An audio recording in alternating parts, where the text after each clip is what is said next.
so much. Thank you for having me, Catherine.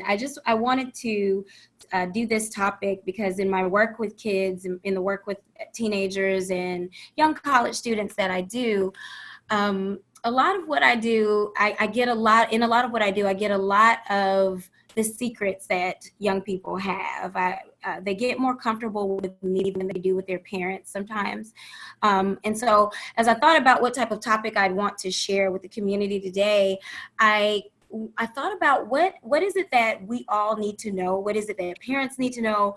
And what is it that community leaders, anyone that might come into contact with young people, teens, tweens, what is it that we would all need to know in order for them to be successful and in order for us to be effective in helping them? And so I wanted to focus in on some of those secrets that I've found to be true of teens in my work. So with that said, I want to start by just sharing some things that parents, some of us may not know. You know, we may not know some of these things about teens. So I want to share with you guys just some really important statistics that I know most parents aren't aware of. The first thing is just that there's been a rise in depression and anxiety for children and teens since about 2004. Researchers, clinicians, we don't know exactly what's causing this rise, but what we do know is that today's teenagers are sicker than teenagers who may have been kids, say, before 2003. So since 2003 to 2014, we've been seeing more kids increasing in suicide attempts, suicidal thoughts, and depression and anxiety. So what I've learned over time is that children, I mean, from about the age of 10 to 18, are dealing with depression quietly, silently, oftentimes undetected or misdiagnosed by their parents, you know, as things like laziness or, oh, he's just so hyper, but they're actually dealing with anxiety and or depression. So I wanted to talk through some of the things that might be causing this, because although as clinicians, we don't exactly know what caused this general increase, we do have information and numbers on what kids are reporting are their primary stressors. Number one, the number one stressor that's reported across many studies by about 80, almost 85% of kids is school. School is a major stressor for kids right now. And I think that the difference is for this generation of children, their schooling is being done differently. They are tested at enormous rates and they're tremendously stressed about the testing. So they're always performing. And with social media and online learning now that's being required by educators, they're not getting that reprieve from school after school. They're not getting to come home and take a break from school, but rather they're coming home and doing more school online for their homework. So the number one stressor for teens nowadays is school. So stay aware of that. Another stressor that teens in one study, most studies, many of the studies that I looked at in preparation for this, another stressor that kids are really afraid of is deciding what to do after school.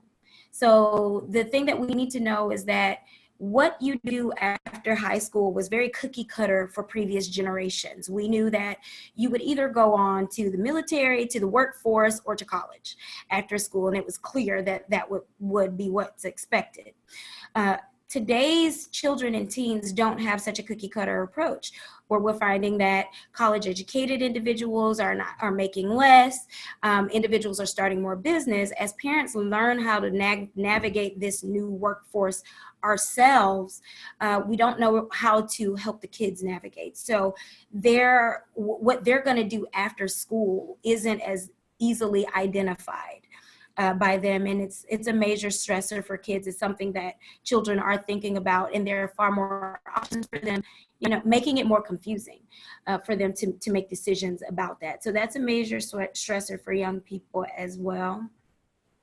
I think one of the most important stressors that's being reported even by kids in my office is financial concerns of families, financial concerns of their families, as well as relationship concerns of their parents and their parents' mental health. About 65% of kids report that their family's financial concerns are a stressor. About 68% of kids report that their parents' relationship, their parents' romantic relationship is a major stressor for them, right? So what we're learning about kids' stress is that the stressors that they're taking on are actually not their stressors, right? Those stressors that we're learning that preteens, teens, children are taking on are actually the parents' stressors. Even mom, dad's mental health, the parents' mental health also becomes a stressor. Teens, and these are self-reports. So these are studies that were done asking kids, what do you feel are your major stressors? And many of those major stressors are actually not their stressors, they're ours.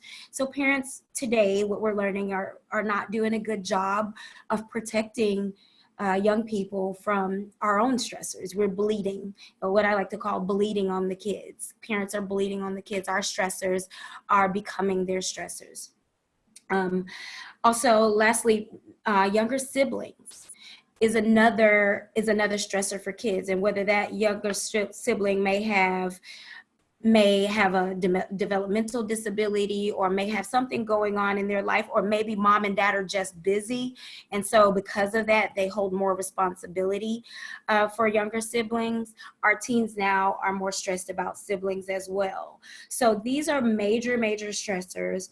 Another stressor that I haven't mentioned is their romantic relationships. Young people are taking on romantic relationships very early, and their frontal lobe is not fully developed, meaning their brain is not fully developed before age 25. So they're taking on things that they don't have the logic or reasoning capacity to solve. When they're looking at parents' problems, like their parents' financial problems, they don't have the logic or the reasoning to be able to solve those problems. They can only identify them. And what happens when we can identify a problem but can't solve it? We're just stressed. We get depressed. You get anxious about it, and that's what's happening for our kids. So another thing that parents should know is that children's body clocks are behind your body clock. So but the body clocks of teenagers are about 2 to 3 hours behind our body clocks. So a lot of what's happening with teen depression, and what I see in my office oftentimes when I'm asking kids, are you sleeping well? Where do you think your depression is coming from? What I'm learning is that teenagers are not sleeping well. They can stay up later than adults. As a result, their body clocks are not able to keep up with what adults are able to keep up with. So we send them out for school at 7 a.m., right? Well, that's the equivalent of an adult going to school at 4 o'clock in the morning or going to work at 4 a.m. So they're tired and not able to deal with stress or depression as well. So this in turn will increase their depression. These are just things that I know parents generally aren't aware of that they need to know about their kids. So now we've kind of talked about some of those major stressors, one of the major stressors being, parents' personal issues. What can we do to change that? How can we adjust this? How is this stress affecting our teens? And then how can we adjust it? We know that it's causing them depression. And a lot of the teens are reporting things like going to bed and not sleeping, and parents aren't aware of that. Please feel free to text your questions. I want you guys to be aware. Please feel free to text your questions to 770-242-0001, or you can direct your questions in the chat at the Georgia Center for Opportunity. What we know is that some of these stresses are causing the kids depression, and some of these stresses are causing them to kind of lie awake at night. It's also causing them poor concentration and poor eating habits. What I mean by poor eating habits, that might look like binging on junk food. That might mean overeating or undereating in your teens. So these are things that we need to look out for in our teens. And what can we do? So what can we do about it? We know that the kids have these stressors. We've identified the stressors. Now, what is it that we can do about the stress that they're having? The first thing that we can do about the stress is deal well as a parent with your own relationship health, as well as your own stress, your own psychological well-being. So that's first and foremost. As a parent, the best thing that you can do for the teen is to model good mental health. That means that if mom is depressed, mom is not necessarily hiding that, but mom is actively using coping skills in the presence of those kids. That means, oh, I'm feeling a little low today. I'm not going to stress out or get angry with the kids or misdirect my anger or go sleep. I'm going to go and be active. I'm going to go take a run. Your teenager will see that behavior and then learn how to respond to their own depression, which they do have. We normalize depression for kids. We want to just tell them it's normal for you to get down and for you to feel sad or for you to be anxious. But we don't hide that. We address it head on directly with coping skills. So modeling and taking care of your own mental health primarily is the first step. Secondarily, ways that you can help your kids. There's a phrase that I use in treatment with parents as I'm teaching parents how to help their teens. It's called infiltrate and relate. Infiltrate and relate. So in order for there to be no more secrets with our teenagers, in order for there to be open lines of communication between teens and adults, because what I've noticed and what we find is that the kids are having interactions and having these lives that adults are not necessarily aware of, and we want to place ourselves inside of their world. So we have to, as the adults, we have to infiltrate the teenage world. And there are, or even if you don't have teenagers, if you have tweens, you still infiltrate it. Instead of a 10-year-old, you can still infiltrate that world, so that the world that they're living in isn't just this completely separate world where they go to school and they have their friends and then they come home and they have their family life. Rather, we join their world and we integrate ourselves into that world. One of the ways that we can infiltrate and relate with teens is volunteering. I know we're so busy, and that is the chief complaint that I hear in my office of young people up to college age, is that, well, my mother or father doesn't care because they're busy. And what I find is I don't have parents in my office that don't care. I have parents in my office who have a tremendous amount of responsibilities on their plate. We're extremely busy as a society and as parents. So because we're extremely busy, we have to make time for them. That means we have to make more time in our schedules, include in our schedules, time to be a part of their world. That doesn't mean that you have to flip your life upside down and do the impossible by being at work and being at your child's or school every day. But that might mean volunteering in a small, minimal way. That might look like volunteering at the library after school after you're off. That might mean volunteering with extracurriculars that take place after school, being a band parent, an athletic parent, a sports parent. Those things I know can be taxing for us as parents because it's incredibly time consuming. But what that does is it strategically places the adult caregiver inside of the world of that kid. So if you can shift your perspective a little bit from it being like another task on your plate to being, this is a strategy for me to be a part of this child's life. It places you inside of their world. Now you can know who the friends are. Now you know what's happening at school simply because you're there, and you're not trusting secondary information that comes from a child because you can see it yourself. So that's the first way that we can infiltrate.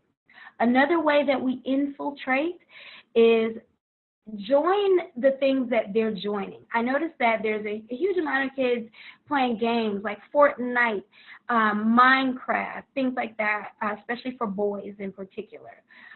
Join these games with them. Play these games with them. Put those games on the living room TV. What are you doing? You're infiltrating. You're learning how to do those things. And as a mother of boys, I don't incredibly enjoy electronics, but we're infiltrating their world and getting inside of it. And naturally, that sparks conversation with kids. Naturally, that sparks a lot of time to just discuss things because you're playing a game together. Group chats is another way to infiltrate. Creating a family group chat is what I mean. Kids always create group chats through things like GroupMe. You can do that for your family. This way, you're chatting as a family throughout the day with your young people. Okay, that's another way to infiltrate. Lastly, we relate. How do we relate to our teens? How do we relate to young people? Number one, we listen more than we talk. We as parents and adults have to be quiet. In order for us to understand their world, we have to be aware of their world, we have to know their world, and we have to hear it in the same way that in order for a person immersed in a new language to understand that language, they have to hear it, not speak it. They need to hear it first, and then they'll learn to speak it better. It's the same with our children. We want to learn to we want to learn to hear and listen more than we speak to them. Another way of relating to them is allowing them the autonomy to do things like call family meetings. Even if you're a single parent, you can still have family meetings. Allowing a kid to call a family meeting about whatever subject matter whenever they would like, and you as the adult can call these meetings as well to discuss whatever needs to be discussed, again, causes you to relate. And it gives them the opportunity to convey how they feel. Another tip I have for parents is we need to, because this world is different from the world that we grew up in, they are very attached to electronics and devices, as are we. Create a device Dropbox for your family. So that means after school, they come in and drop that device in the device Dropbox until homework is done, right? Once homework is done, they can pick up their device and have it until about 2 hours before bedtime. Why? Because they need that time for their brain chemical levels to be destimulated, for them to calm down, because those lights from the phones stimulate their brain chemical levels. So create a device Dropbox, and I would advise for parents to even drop their devices at night. This creates more time for interaction with the family and less time that your teen has away from you, as well as knowing things like language that teens use, like their slang, their jargon. And I have a website that is theverywellfamily.com, and it's a website that kind of tells you about statements or comments or that teens might make to code things, like 53X. I had a kid tell me that 53X means sex, or LMIRL. I have to look at my notes to even know that. Let's meet in real life. Let's meet in real life. If you see LMIRL in their phone, these are things that you're looking for. So just being aware of these things. Random phone checks can also be very helpful. Doing those random phone checks to see what's on those phones. Lastly, help them to wind down.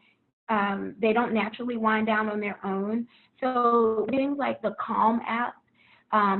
Teenagers these days are very new agey, so they love meditations. Helping them with meditations is wonderful. They can use the Calm app, which walks them through 5-minute meditations, or the Headspace app. Again, those are meditations that kids can do. And so these are some of the ways that you can start to build some healthy,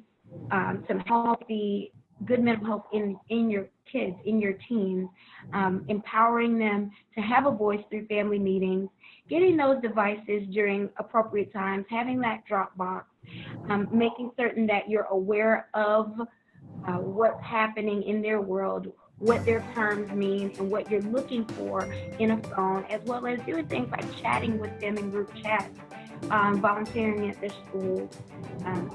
Those things will help you to infiltrate their world and thereby relate to them better.